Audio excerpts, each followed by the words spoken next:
네, 여러분 안녕하세요. 자, 이번 시간에는 이 민간경비의 이 법적인 토대 그리고 현황들에 이어서 우리의 민간경비의 가장 기본적인 법률이라고 할 수 있는 이 경비업법에 대해서 같이 한번 살펴보시겠습니다. 경비업법은 여러분들 지금까지의 우리나라 경비업의 발전 과정에 대해서 살펴볼 때 같이 보셨던 것처럼 1960년대에 제일 처음에 청역처법이 만들어졌지만 청역처법이 그 이후에 70년대 들어와서 완전히 전면 개정을 하고 특히 76년도에 이 경비업법이 만들어지면서 이 경비업법으로 인한 오늘날의 우리나라의 민간경비의 기본적인 이 법률적인 토대 등이 구성이 됐고 지금 현재로도 이 시큐리티와 관련돼서는 가장 기본법으로 이 경비업법이 운용이 되고 있습니다.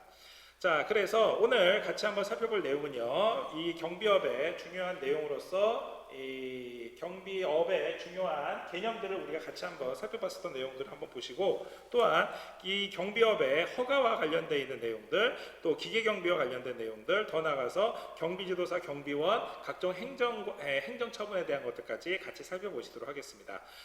물론 이 내용이 좀 많기 때문에 여러분들이 옆에 직접 경비업법을 한번 펴보면서 같이 보는 것도 좋을 거라고 생각이 들고요. 또 특히 여러분들이 아마 경비지도사를 준비하는 친구들도 있을 텐데 경비지도사 준비를 할 때 이 경비업법이 당연히 수험 과목에 들어가기 때문에 이 경비업법과 시행령, 시행규칙에 있는 내용들을 한번 꼼꼼히 살펴봄으로 해서 현행 경비업이 어떻게 운용되는지를 한번 직접 한번 눈으로 확인해 주시기를 부탁드리겠습니다.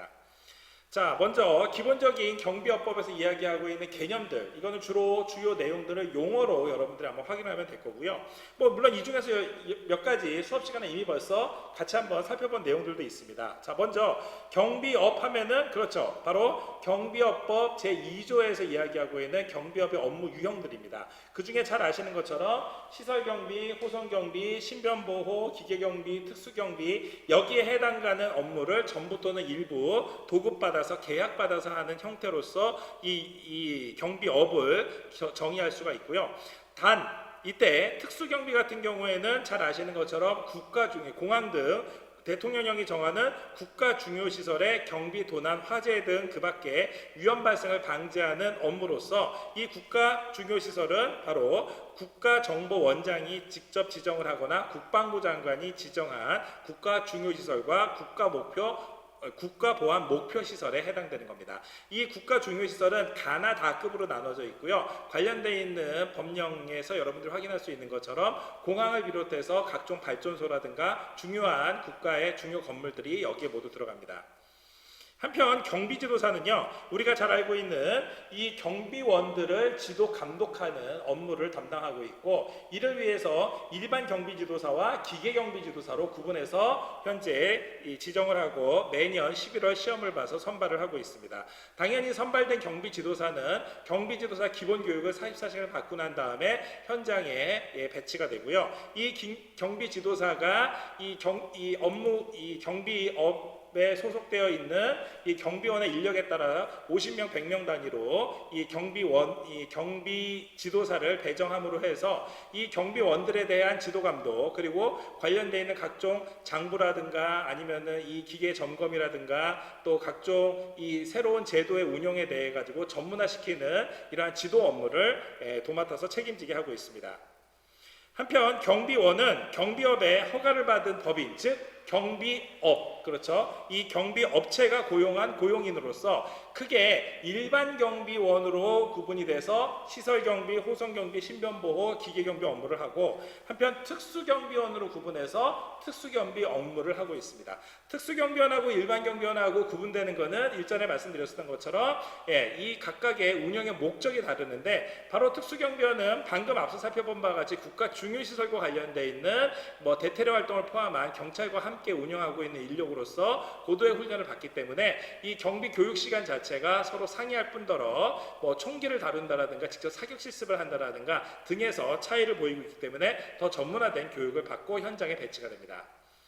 한편 무기는 현재 이 경비업에서 우리가 일반 경비원이 사용을 하고 있는 무기가 아니고 바로 특수경비원들이 인명 또는 신체에 위해를 가할 수 있는 권총이나 소총, 즉 총기를 말하는 거고요. 일반 경비원들은 무기가 아닌 이 경비 장구를 착용을 해서 운용을 하는데, 경비 장구에는 여러분들 잘 아시는 것처럼 뭐 일반적인 복장 외에도 간단한 호신봉 정도가 들어가지 이러한 총기가 들어가고 있지는 않습니다.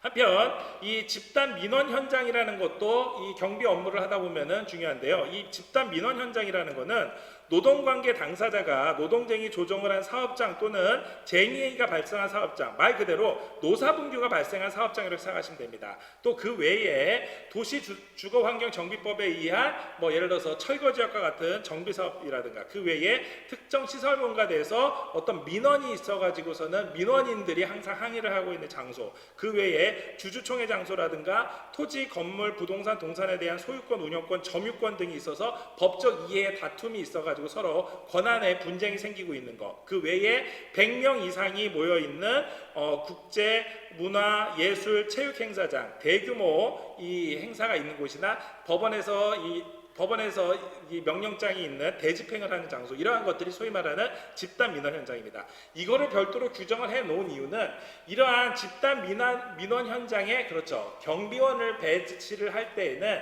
사전에 배치하기 48시간 전에 이미 경비원이 배치할 인원의 명부와 모두 신원을 확인을 해 놓은 상태에서 신고를 통해 가지고서는 현장에 배치를 해야지, 그렇지 않고 만약에 현장 상황에 따라 즉흥적으로 경비원을 배치를 하거나 했을 경우에는 그렇죠, 제2, 제3에 더 우려될 만한 사안이 터질 수가 있기 때문에 이러한 것들을 법률적으로 규정을 해놓고 있습니다. 물론 그러한 경비원 명부를 배치를 하거나 하는 거에 있어서 최종 책임자는 경비업자인 경비업을 주체를 하고 있는 그 운영자겠지만, 현장에서 지도감독은 그렇죠, 경비지도사를 통해서 지도감독을 하기도 합니다.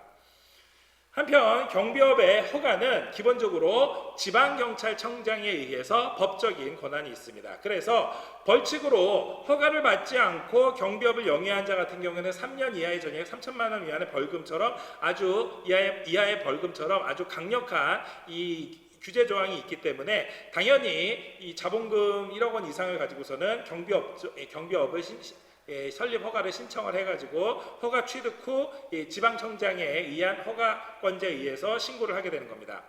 한편 신고사항은 당연히 이 영업을 폐업하거나 휴업하는 경우가 있을 때는 즉시 신고사항에 들어가고, 그 외에 법인의 명칭이나 아니면 대표자 임원이 변경될 때, 주사무소나 출장소가 신설 이전 폐지될 때, 기계경비를 위해서 관제시설을 신설 이전 폐지할 때, 특수경비 업무를 개시하거나 종료할 때, 기타 대통령이 정하는 주요사항이 있을 때는 당연히 관할 지방청에다가 이 신고를 하도록 명문화되어 있고요. 이러한 신고를 할 때에는 경비업을 허가를 하는 경우에 경비 허가 신청서에, 그리고 경비 허가를 받는 경비 업무를 변경하거나 새로운 경비 업무를 추가할 경우에는 변경 신청서에 작성을 해서 법인이 설치되어 있는 주사무소 관할하는 지방청장 또는 지방청에서 위임해 놓은 관할 서장한테 제출하도록 되어 있습니다. 여기에는 당연히 경비 인력이나 자본금, 시설이나 장비 등이 명시가 돼야 되겠고, 이렇게 확보계획서가 제출된 이후에는 1개월 내에 아직 준비가 안 됐을 경우에는 확보계획서를 제출하고 1개월 내에 모두 다 확보를 하고 난 다음에 관할 지방청장한테 허가를 받아서 이러한 까다로운 요건들을 모두 다 갖춰야지만 이 경비업을 시작할 수 있도록 규정해 놓고 있습니다. 한편 경비업의 시설 기준들을 조금 나눠서 보면은요, 먼저 시설 경비 같은 경우에는 일반 경비원 20명 이상, 경비지도사 1명 이상, 자본금은 1억 원 이상으로 되어 있고, 교육장과 그 외에 아까 말씀드렸었던 이 호신봉 수준의 단봉이나 군사기, 경적, 기타 경비원의 복장 등을 갖추면 할 수 있습니다. 한편 호송 경비 같은 경우에는 무술 유단자 일반 경비원 5명 이상과 경비지도사 1억 원 이상의 자본금과 역시 교육할 수 있는 교육장, 그 외에 장비로 당연히 갖춰야 될 것, 호송 차량과 현금 호송을 할 경우에 호송백, 그 외에 경비 인력 수만큼의 경비원의 복장, 경적, 단봉, 분사기 등입니다. 한편 신변보호도 마찬가지로 호성경비와 동일한 수준의 경비인력, 자본금 그리고 시설을 준비를 하되 장비에 있어서는 경비인력수 이상의 무선통신, 즉 무전기를 통한 통신 장비가 이 기준에 따라서 준비되어 있어야 되고, 기계경비 같은 경우에는 좀 까다롭게 전자, 통신 분야의 기술 자격증을 소지한 5명 이상의 경비원 10명 이상, 그리고 교육장 외에도 관제시설을 둠으로 해서 이 관제시설로 통신장비나 전자장비가 연결될 수 있도록 해놓고 있습니다. 당연히 장비에 있어서도, 그러니까 시설 관제시설에 설치되는 장비에 있어서도 감지장치라든가 송신장치, 수신장치, 그리고 출장소별로 각각의 긴급출동 차량 2대 이상과 기타 기본적인 이 장비 등을 갖추도록 하고 있습니다.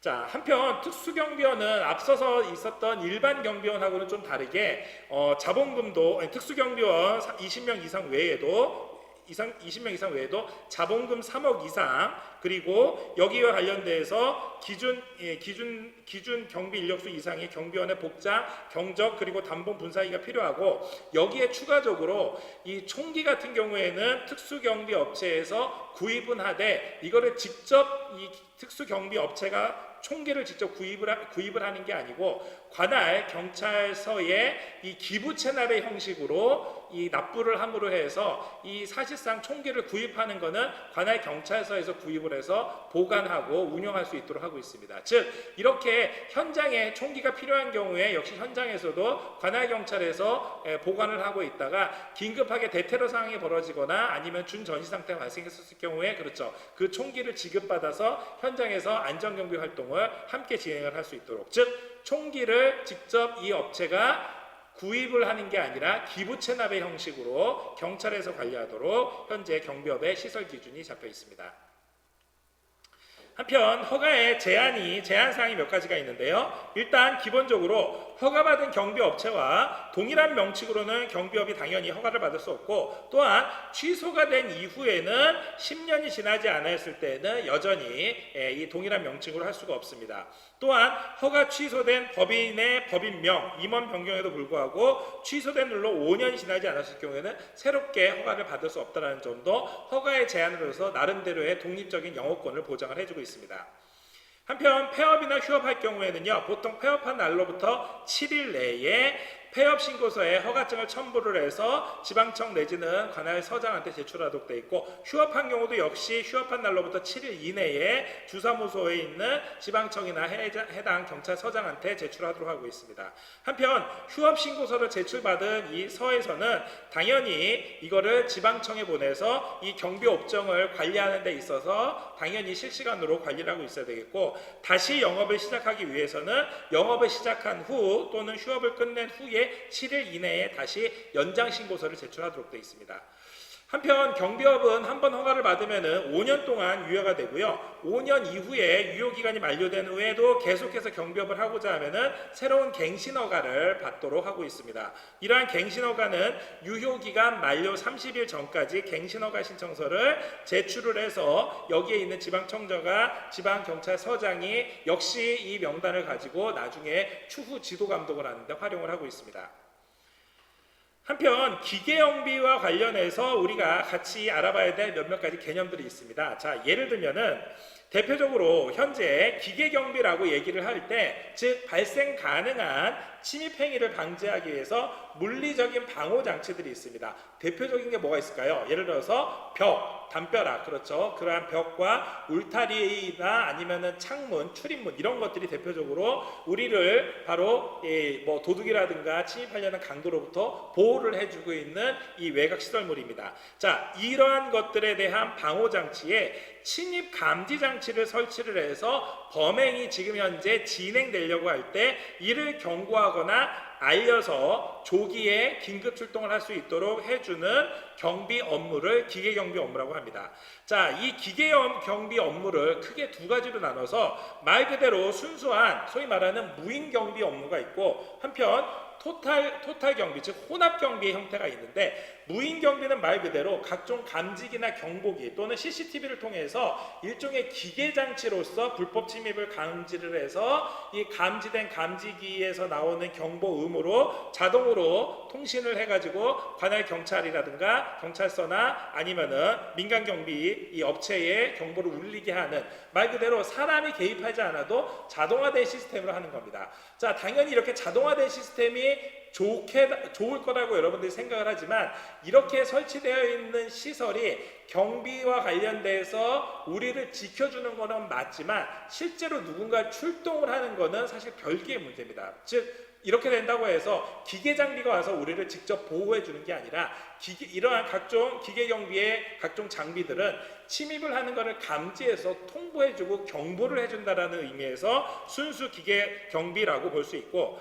한편 이 혼합 경비라고 얘기를 하면은 기존에 있는 순수 기계 경비에다가, 그렇죠, 바로 인력 경비 요소를 추가를 한 겁니다. 이렇게 인력 경비 요소를 추가를 하게 되면은 복합적으로, 즉 중앙 통제 시스템에서 이러한 경비 알람이 왔었을 경우에 무선 지령을 통해서 인근 지역에 순찰하고 있었던 순찰차에서 현장에 직접 긴급 출동 요원들이 현장에 출동하고 현장에서 대처를 하면은 우리를 직접 지켜주는 게 기계는 아니지만 누군가 출동을 한 긴급 출동 요원들은, 그렇죠, 우리를 인력으로 지켜줄 수가 있고 사건을 그 자리에서 진압하거나 아니면은 점검을 해줄 수가 있는 겁니다. 자, 그러면은 결국 이 순수 기계 경비 시스템 플러스 요즘 여러분들 잘 알고 있는 것처럼 무슨 뭐 세콤이라든가 ADT 캡스라든가 뭐 KT텔레콤 이러한 이 기계 장비를 설치를 하고 나면은, 그렇죠, 긴급 출동을 해주는 걸로 인한 혼합 경비 형태로 대부분 발전할 수밖에 없을 겁니다. 당연하겠죠? 왜냐하면은 긴급한 상황에서 스스로 자기를 방어하는 게 아니라 제3자가 와서 우리를 도와줄 수 있는 시스템에 훨씬 더 사람들은 신뢰도를 갖고 선호할 수밖에 없을 거라고 생각이 됩니다. 한편 경비 지도사와 경비원은 앞서서 몇몇 가지 이러한 이 구분도 봤습니다만, 구체적으로 경비업법에서 이야기하고 있는 것은 기본적으로 만 18세 미만 피성년 후견인이나 피한정 후견인 같은 경우에는 될 수가 없고, 소위 말해서 그렇죠, 성년 이상이 된 사람들이 할 수 있다는 거고요. 파산 선고를 받은 사람, 역시 이 경비원이나 경비업자가 경비지도사가 될 수가 없습니다. 그 외에도 금고 이상의 선고를 받고 형집행 종료 집행 면제된 날로부터 5년이 지나지 않았을 경우에는 역시 이러한 경비업종에 근무를 할 수가 없습니다. 한편 금고 이상의 형을 집행유예 선고는 받았지만 아직 유예 기간에 있을 때에도 아직까지 복권되지 않은 상태이기 때문에 할 수가 없고요. 그 외에도 형법상의 범죄단체 조직, 또 그 외에 강간, 유사강간, 성폭력 특별법에 의한 특례법, 또 아청법이라고 하죠, 아동청소년 성보에 관한 법률, 이러한 법률에 의해서 벌금형을 선고받은 지 10년이 지나지 않았을 경우에, 또 형집행유예 면제된 지 10년이 지나지 않았을 경우에는 경비원이나 경비지도사로 활동을 할 수 없다는 점도 잘 알아두시기 바랍니다. 당연히 안전을 관리해야 하는 사람이기 때문에 이러한 조항들이 모두 다 준수되어 있는 사람들만 경비원, 경비지도사로 활동을 할 수 있는 겁니다. 한편 특수경비원도 유사하게 되어 있습니다. 다만 특수경비원은 한 가지 다른 게, 그렇죠, 바로 만 60세 이상인 자는 할 수가 없도록 되어 있기 때문에 연령 제한이 59세 이하로 여러분들이 보시면 될 겁니다. 그 다음 59세 미만으로 보시면 될 겁니다.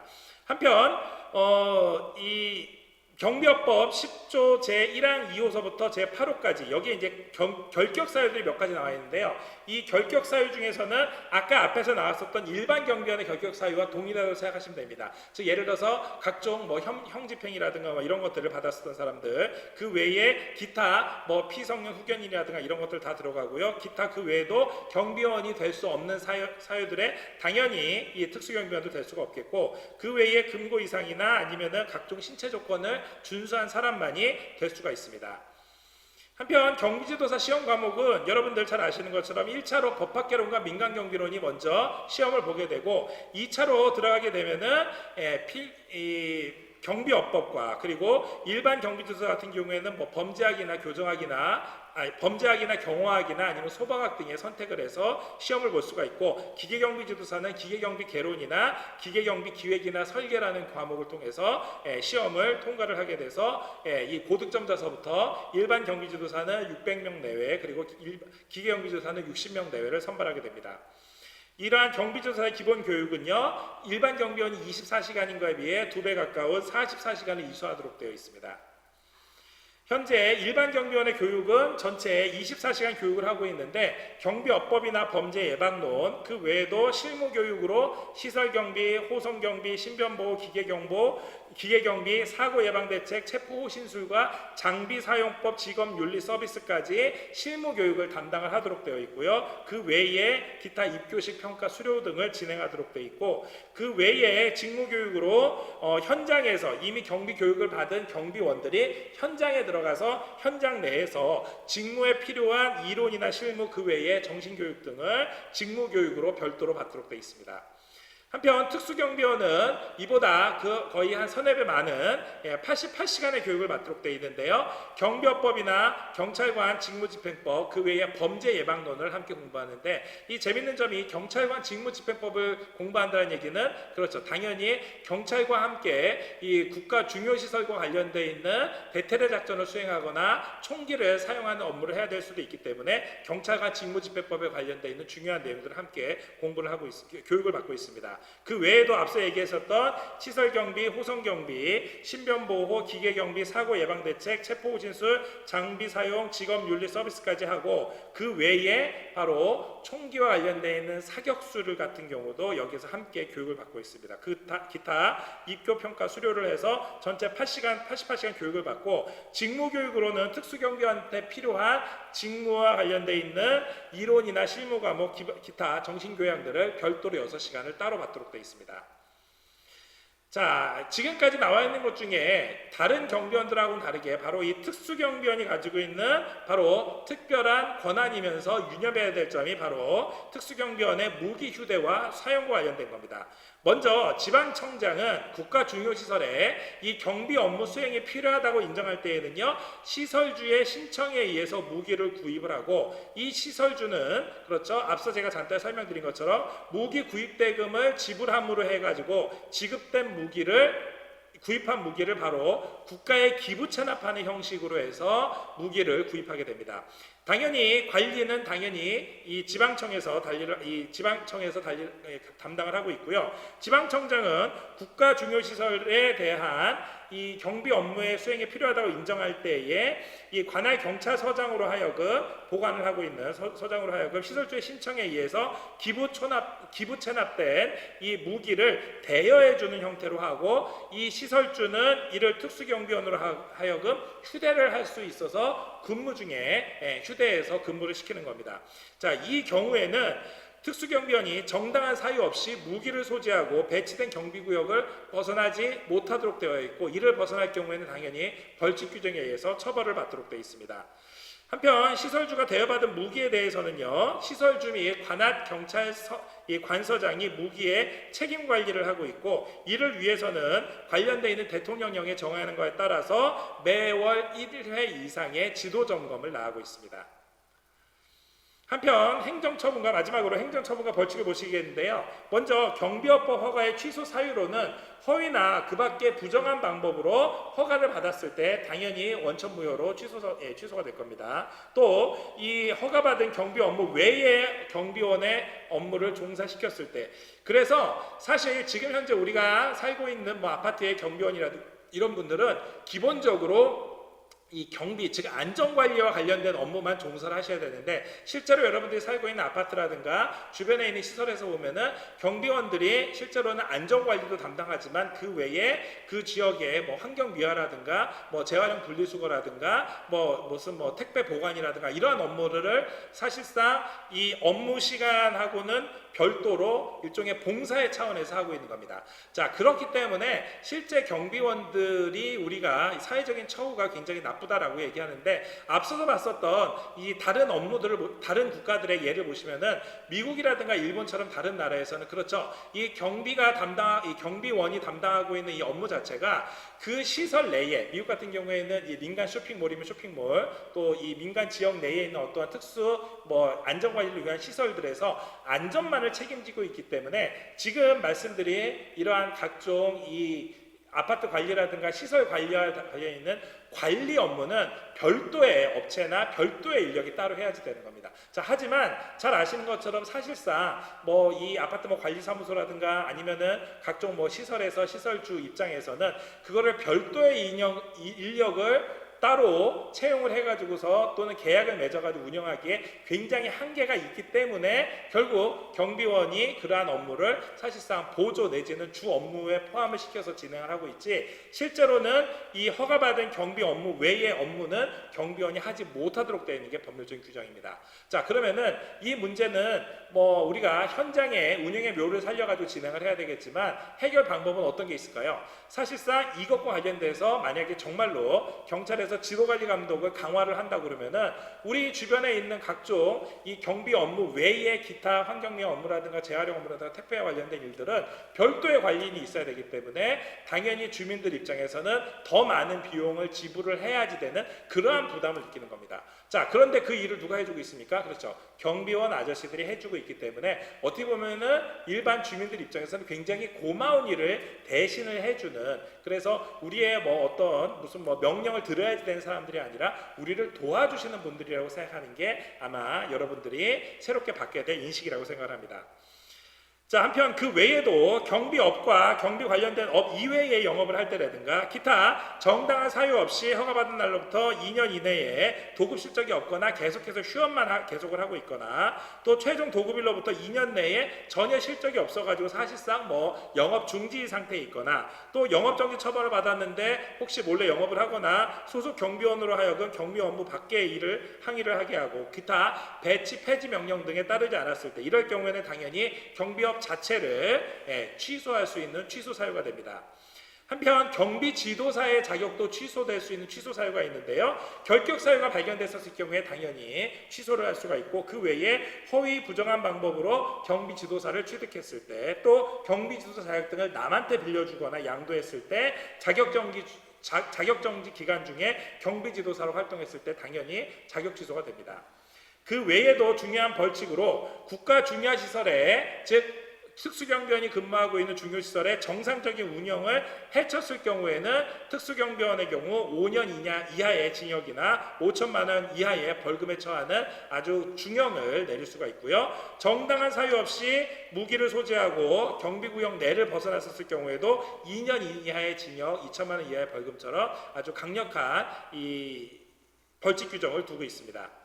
그 외에도 3년 이하 3천만 원 이하의 벌금에 처하는 이러한 조항들이 여러 개가 있는데요. 허가를 받지 않고 경비업을 영위하거나 비밀 누설을 했었을 경우, 또 경비 업무 중단을 통보하지 않거나 경비 업무를 인수하지 않은 특수경비업자, 아까 말씀드렸었던 집단 민환 현장에 경비원을 배치하면서 배치 허가를 받지 않았을 경우에, 또 20명 이상의 경비 인력을 배치하면서 이 사람들을 직접 고용을 했었을 경우에, 경비업자가 경비원을 채용 시에 무자격자나 부적격자를 채용했었을 경우에, 기타 과실로 인해서 국가 중요시설의 정상적인 운영을 해치는 특수경비원이나 특수경비원으로서 경비구역 내에 있는 시설물에 위급 사태가 발생했었을 경우에 직무상의 복종 의무, 기타 근무지역 이탈 금지 규정 등을 위반했었을 경우에, 그 외에도 경비업 업무를 벗어났었을 경우에 3년 이하 또는 3천만 원 이하의 벌금에 처하도록 되어 있습니다. 그 외에도 가볍게는 물론 1년도 가벼운 건 아닙니다만 1년 이하의 징역 내지는 1천만 원 이하의 벌금에는 무기 책임 규정을 위반한 책임자, 쟁의 행위를 했었던 특수경비원, 경비 업무 범위를 벗어난 행위를 했었던 경비원, 그리고 경비업에 관련되어 있는 장비 외에 흉기라든가 기타 위험한 물건으로 휴대를 하고 경비 업무를 직접 진행했었던 경비원이나 경비 업무를 수행하게 한 자, 기타 경찰 관서장의 배치 명령 폐지를 따르지 않았거나 중지 명령을 따르지 않았을 경우에도 1년 이하의 징역으로 처벌을 하도록 되어 있습니다. 자, 오늘 좀 많은 이야기긴 합니다만 경비업법에서 우리가 꼭 알아야 될 중요한 개념들을 몇 가지, 그 중요한 개념을 중심으로 해서 몇 가지 살펴봤습니다. 경비업과 관련돼서는 잘 아시는 것처럼 시설경비, 호송경비, 신변보호, 기계경비, 특수경비처럼 이 경비 업종에 따라서 일반 경비원과 특수경비원은 나눠진다고 잘 알고 있을 거고, 또한 경비지도사도 일반 경비지도사와 기계경비지도사로 나눠서 경비업을 시작할 때, 또 중간에 지도감독을 할 때 이 경비지도사가 책임을 맡고 있는 부분도 알고 있으실 겁니다. 또한 경비업의 허가를 얻기 위해서는 지방청장한테 5년 단위로 유효기간 갱신을 신청을 해야지 되고, 당연히 갖춰야지 될 기본적인 20명 이상의 인력이라든가 1억 이상의 자본금이나 기타 시설과 교육장이나 장비가 필요하다는 거 앞서서 같이 살펴봤습니다. 폐업, 휴업이나 아니면은 영업 또는 휴업 연장을 할 경우에 7일 이내에 관할청이나 관서에 신고하도록 제출하도록 되어 있고요. 기계경비는 잘 아시는 것처럼 말 그대로 기계장치만을 설치해 놓은 순수 기계 경비가 있는 반면에 이거에 인력 경비를 추가한 혼합 경비, 토탈 경비가 최근에는 보편화되어 있다는 거 확인할 수 있었습니다. 경비지도사와 경비원에 대해서는요, 기본적으로 성인 이상의 이 민법상의 어떠한 이 일반적인 의사표현을 할 수 있는 사람, 그리고 법적인 능력이 있는 사람이 중심으로 되어 있고요. 또한 금고 이상의 실형이나 집행유예, 기타 주요한 이 범죄에 의해 가지고 이 형을 선고받았었을 때 10년이 지나지 않은 사람은 경비원 또는 경비지도사를 할 수가 없습니다. 특수경비원은 연령 제한이 있기 때문에 60세 이상인 자는 할 수 없다라는 점, 즉 59세 미만만 할 수 있다라는 점, 이하만 할 수 있다라는 점 알아두시고요. 그 외에도 역시 금고 이상의 형에 받았거나 신체 조건에 미달될 경우에 특수경비원이 될 수가 없습니다. 경비원의 교육 시간은 24시간이 일반 경비원, 88시간이 특수경비원이고, 참고로 경비지도사는 44시간의 교육을 받고 별도의 직무교육은 4시간, 6시간씩 받도록 되어 있습니다. 또한 특수경비는 특수경비원만이 무기를 휴대 내지는 현장에서의 근무할 때 사용이 가능하도록 되어 있습니다. 한편 행정처분 벌칙은요, 주요한 취소 사유로서 중요한 벌칙들이 이 국가 중요시설의 정상적인 운영을 해치는 장애를 일으킨 특수경비원한테 5년 이하의 징역이라는 아주 강력한 중징계를 내도록 되어 있고, 그 외에 무기를 소지하고 경비구역을 벗어난 특수경비원 2년 이하의 징역이나 벌금으로 되어 있습니다. 또한 허가를 받지 않고 경비업을 영위했을 경우에 3년 이하의 징역이나 3천만 원 이하의 벌금을 하는 등 전반적으로 각종 행정처분이 아주 강력하게 되어 있다는 걸 확인할 수 있었습니다. 자, 오늘 여러분들 경비업법에 대해서 중요한 내용들을 한번 살펴봤는데요. 서두에 말씀드린 것처럼 여러분들이 경비 지도사를 준비를 하고 있거나 그 외에도 혹시 여러분들이 이 민간 경비에 대해서 관심이 있는 분들이 앞으로 이 분야를 진출하려고 그럴 때는 기본적인 기본서로서의 역할을 하고 있는 경비업법, 또 관련되어 있는 법령인 경비업법 시행령이나 시행규칙에 있는 내용들 꼭 한번 여러분들이 복습해 주시기를 부탁드리면서 오늘 강의는 이것으로 마치도록 하겠습니다. 듣느냐고 수고 많이 하셨습니다. 감사합니다.